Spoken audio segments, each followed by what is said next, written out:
Bismillah wa salatu wa salam ala rasulillah. Salam alaikum wa rahmatullahi wa barakatuh. Bienvenue, chers frères, chères sœurs. On va parler aujourd'hui des manifestations de la clémence divine dans la prescription du jeûne.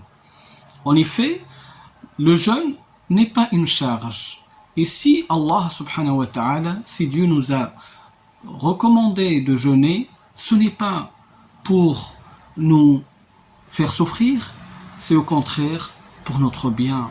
C'est pour nous guider vers notre bienfait. C'est pour nous guider vers ce qui est meilleur pour nous. Et il nous a fait aimer ce jeûne. Et il nous a donné le temps de s'adapter avec ce jeûne. Dans le verset de Surat Al-Baqarah, il nous dit Ya ayyuhalladhina amanu kutiba alaykumus siyamu kama kutiba ala alladhina min qablikum. Oh les croyants, on vous a prescrit le jeûne comme on l'a prescrit à ceux qui étaient avant vous. Qui étaient avant nous? C'est les communautés qui sont avant nous. Donc c'est une façon très pédagogique pour nous faire aimer le jeûne, pour nous mettre en concurrence avec les autres communautés qui nous ont précédés. On n'est pas les seuls à être concernés par le jeûne. Cette pratique n'est pas une première. On ne va pas, nous, les faire que nous. Et ça nous fait aimer le jeûne, ça nous facilite le jeûne. On peut l'aborder avec plus de facilité parce que si ceux qui sont avant nous ont réussi, pourquoi pas nous? Et si eux, ils ont réussi, pourquoi on ne réussit pas plus qu'eux? Et là, c'est une concurrence dans l'accomplissement du bien. Donc, le jeûne du mois de Ramadan était une miséricorde, une clémence, et pour que cette clémence soit comprise, il faut qu'on remonte un peu dans le temps et on revoit l'historique du jeûne musulman. Le jeûne du mois de Ramadan n'était pas imposé directement. L'être humain dans sa nature n'accepte pas les ordres qui viennent brusquement. Il a besoin de s'adapter et c'est le cas. C'est lui qui nous a créés et il connaît ce qui convient mieux pour nous et comment on peut accepter les choses. Donc, le premier aspect qui nous montre la clémence dans cette prescription, c'est qu'elle était déjà graduelle et progressive. C'est-à-dire, le jeûne a passé par plusieurs étapes avant de prendre sa forme finale. On va essayer de les revoir ensemble.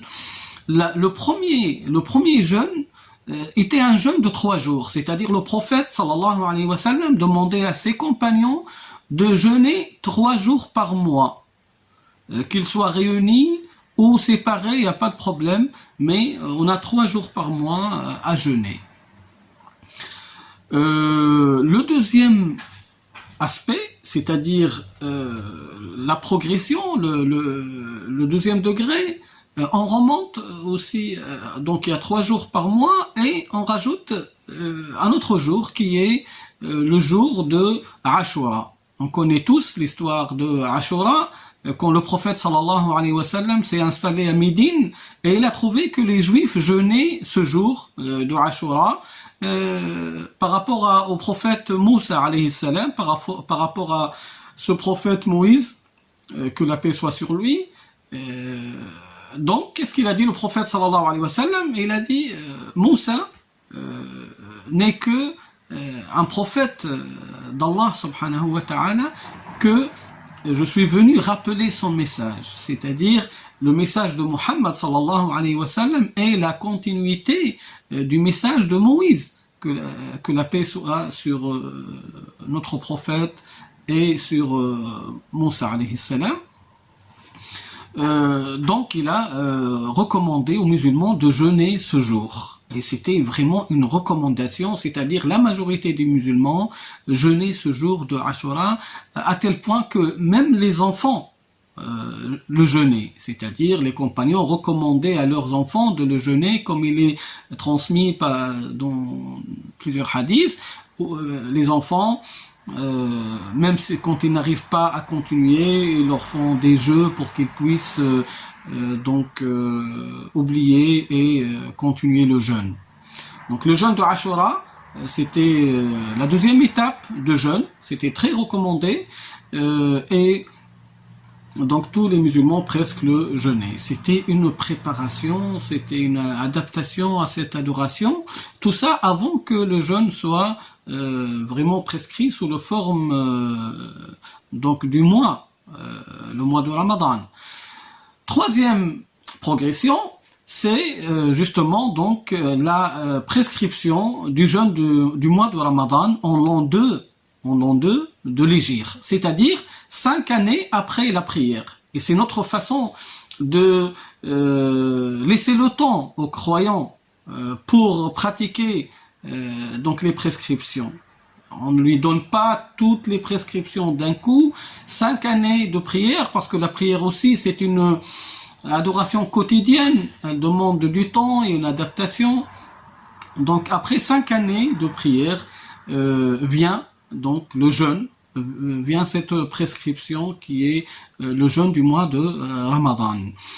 Elle est donc prescrite, cette recommandation, ce jeûne, mais attention aussi, elle a un autre temps d'adaptation, elle était prescrite en l'an 2 de l'Hégire au mois de Sha'ban, c'est-à-dire juste avant le mois de Ramadan, le mois de Sha'ban qui précède le mois de Ramadan. Elle était prescrite, mais sous une forme très accessible, c'est-à-dire on a le choix, les croyants ont le choix entre jeûner ou nourrir un pauvre. Et là c'est une autre façon d'inciter le croyant à faire le bien. On l'adapte et en même temps il fait du bien. Et quel bien? C'est le bien qui va dans le sens des pauvres, des nécessiteux, de ceux qui n'ont pas les moyens. C'est quelque chose de fondamental dans la religion musulmane, de se rappeler de cette catégorie de personnes. Donc, le musulman, il avait le choix entre jeûner ou nourrir un pauvre sans problème. Même s'il est capable de jeûner, il peut choisir de nourrir, et là, bien sûr, commence un temps d'adaptation, un temps de concurrence, puisque le jeûne, c'est toujours meilleur. Wa an tasumu khayrun lakum. Donc si on jeûne, c'est mieux pour nous. Mais celui qui veut prendre son temps, il peut nourrir et varier entre jeûner et nourrir, etc. C'était le début du jeûne du mois de Ramadan. La quatrième forme de jeûne est donc la prescription et la finale du jeûne du mois de Ramadan, c'est-à-dire là il n'y a plus le choix de jeûner ou nourrir. Celui qui est capable, celui qui remplit les conditions qu'on a expliquées dans les vidéos précédentes, il doit jeûner donc le mois de Ramadan. Et avec un détail, avec plus de détails, si il s'endort avant l'heure de la rupture du jeûne, c'est-à-dire avant le coucher du soleil, avant le maghrib, il ne peut plus manger jusqu'au lendemain, au coucher du soleil. C'est-à-dire, c'est une façon de contrôler son sommeil.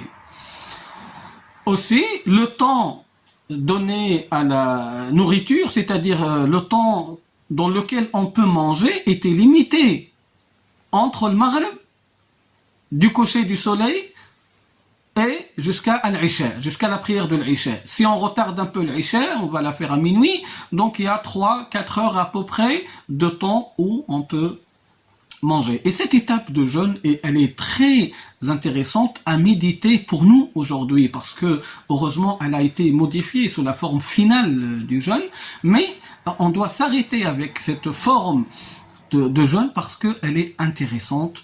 Il y a des leçons à apprendre derrière. Déjà, on contrôle le sommeil et on contrôle la nourriture. C'est une façon de rappeler aux croyants que le jeûne n'est pas une occasion pour dormir plus. Le jeûne n'est pas le moment propice pour se détacher de toutes les responsabilités, pour abandonner son travail, pour se donner au sommeil, et pour aussi rattraper les repas qu'on n'a pas pu manger la journée. Non, loin de là, le jeûne, c'est un moment de méditation. Quand on jeûne, on regarde et on s'occupe de notre intérieur. On prend tout le temps pour s'occuper de notre esprit, de notre cœur, de notre intérieur, de méditer notre existence, à quoi on sert, qu'est-ce qu'on rajoute aux autres, le côté humain en nous, comment il se manifeste, nos valeurs, ces valeurs qui se trouvent chez... il y a une base enfin de valeurs de bonne qualité chez tout être humain qui peut les développer. On va voir, nous, on est en quelle situation par rapport à ça, quel degré de sincérité, quel degré de solidarité, d'amour, de fraternité, de partage, etc. Donc c'est le moment propice pour s'occuper de son intérieur, pour développer ses qualités, ses bonnes qualités, ses valeurs, puisque on s'éloigne de la nourriture. Et préparer sa nourriture, manger, je pense, ça prend beaucoup de temps avec le sommeil. Si on compte le sommeil dans notre vie, le temps qu'on donne pour dormir, et le temps qu'on donne pour manger et préparer à manger et manger, je pense qu'il ne reste pas grand-chose dans notre vie. Donc on a ce mois où on va se libérer de ces contraintes de sommeil et de la nourriture pour s'occuper de notre côté spirituel, pour donc remonter dans la spiritualité au moins une fois dans l'année, qui sera une charge pour nous pour le reste de l'année et un rappel pour nous pour le reste de l'année. Malheureusement, les musulmans aujourd'hui, et on n'arrive pas à le comprendre, on ne comprend pas pourquoi. Le soir, quelquefois, ils ont un peu, non pas tous, mais beaucoup parmi nous, ont tendance à faire une compensation en fait, à faire du mois de Ramadan un désir, je pense un mois de délices, je pense alimentaire, où on va vouloir manger beaucoup de choses, on va